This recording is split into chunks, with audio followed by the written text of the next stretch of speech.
नमस्कार, ये आकाशवाणी शिमला है। अब आप प्रभा शर्मा से प्रादेशिक समाचार सुनिए। आज के मुख्य समाचार। प्रधानमंत्री नरेंद्र मोदी कल देश भर के जनजातीय बाहुल्य जिलों में विकसित भारत संकल्प यात्राओं का करेंगे शुभारंभ। प्रदेश के चंबा, किन्नौर व लाहौल स्पीति जिलों में भी निकलेगी यात्रा। सूचना व प्रसारण मंत्री अनुराग सिंह ठाकुर ने कहा, हिमाचल में कांग्रेस की सभी गारंटियां फेल। राज्य सरकार प्रदेश में ई वाहनों के संचालन को प्रोत्साहित करने के उद्देश्य से 107 ई चार्जिंग स्टेशन करेगी स्थापित। और केंद्रीय मंत्री स्मृति ईरानी महिलाओं की सफलता की कहानियों के एक रेडियो कार्यक्रम की करेंगी मेजबानी। अब समाचार विस्तार से। प्रधानमंत्री नरेंद्र मोदी जनजातीय गौरव दिवस के अवसर पर कल 15 नवंबर को देश भर के जनजातीय बाहुल्य जिलों में विकसित भारत संकल्प यात्राओं का शुभारंभ करेंगे। यात्रा का उद्घाटन प्रधानमंत्री झारखंड में अमर शहीद भगवान बिरसा मुंडा की जन्मस्थली खूंटी से करेंगे। विकसित भारत संकल्प यात्रा पहले चरण में चुनाव वाले राज्यों को छोड़कर अन्य सभी राज्यों के जनजातीय बाहुल्य जिलों से निकाली जाएगी। ये यात्रा हिमाचल प्रदेश के 3 जनजातीय बाहुल्य जिलों चंबा, किन्नौर व लाहौल स्पीति में भी निकाली जाएगी। राज्यपाल शिव प्रताप शुक्ल विकसित भारत संकल्प यात्रा को चंबा जिले के भरमौर से हरी झंडी दिखाकर रवाना करेंगे। विकसित भारत संकल्प यात्रा वाहन अगले 15 दिनों में तीनों जिलों की 109 जनजातीय बाहुल्य ग्राम पंचायतों से होकर गुजरेंगे और जगह जगह केंद्र सरकार की विभिन्न कल्याणकारी योजनाओं की जानकारी देंगे। इस दौरान अनेक स्थानों पर स्वास्थ्य, बैंकिंग, आवास से जुड़े केंद्रीय विभागों के शिविर लगाए जाएंगे ताकि स्थानीय लोगों की समस्याओं को दूर किया जा सके। सूचना और प्रसारण मंत्री अनुराग सिंह ठाकुर ने कहा है कि केंद्र की भाजपा सरकार देश भर में विभिन्न योजनाओं और कार्यक्रमों के जरिए लोगों को लाभ पहुंचा रही है। छत्तीसगढ़ के रायपुर में संवाददाता सम्मेलन में उन्होंने कहा कि हिमाचल में भी कांग्रेस लोगों से झूठ बोलकर सत्ता में आई और अब वायदे पूरे करने की बारी आई तो कांग्रेस के नेता मुंह छिपा रहे हैं। अनुराग ठाकुर ने छत्तीसगढ़ के लोगों को कांग्रेस के झूठे सपनों से सावधान रहने की अपील की है। उन्होंने कहा कि छत्तीसगढ़ से लेकर कर्नाटक और हिमाचल तक कांग्रेस की सभी गारंटियां फेल हुई हैं और जिनकी खुद की कोई गारंटी नहीं है वो गारंटियों का पुलिंदा लेकर घूम रहे हैं। अनुराग सिंह ठाकुर ने कहा कि छत्तीसगढ़ के लोग भूपेश सरकार के कुशासन से मुक्ति पाना चाहते हैं। उन्होंने आरोप लगाया कि कांग्रेस सरकार ने अपने वायदे पूरे करने की जगह भ्रष्टाचार को बढ़ावा दिया।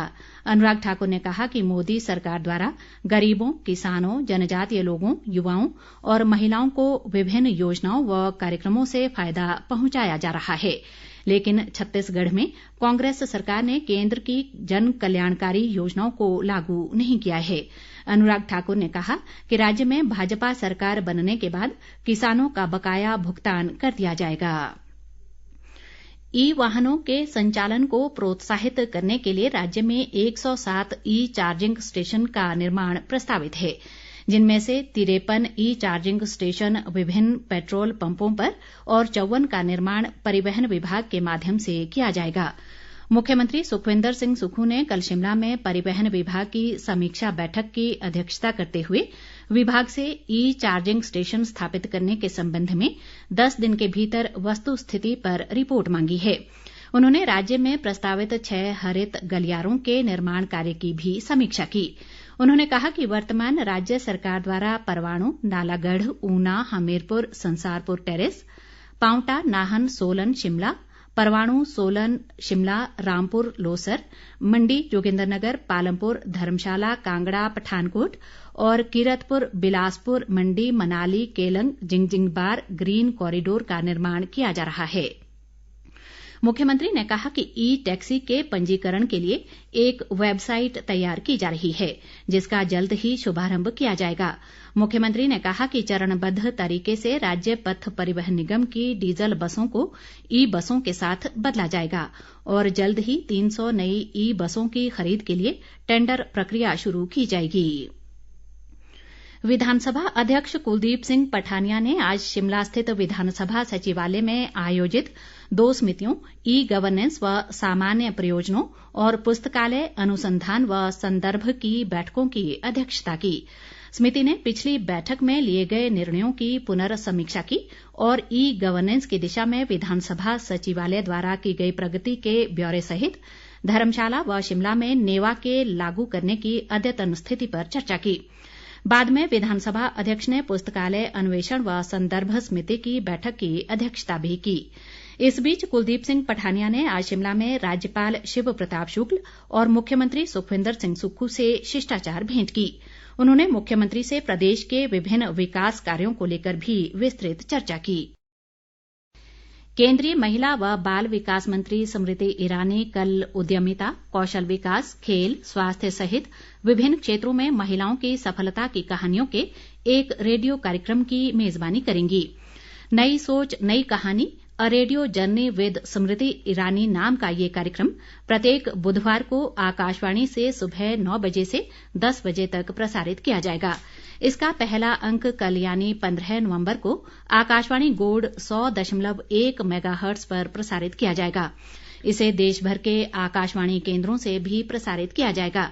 ये कार्यक्रम हमारे news on AIR app, Akashvani website, Akashvani YouTube channel और इसके विभिन्न सोशल मीडिया प्लेटफॉर्म पर भी उपलब्ध होगा।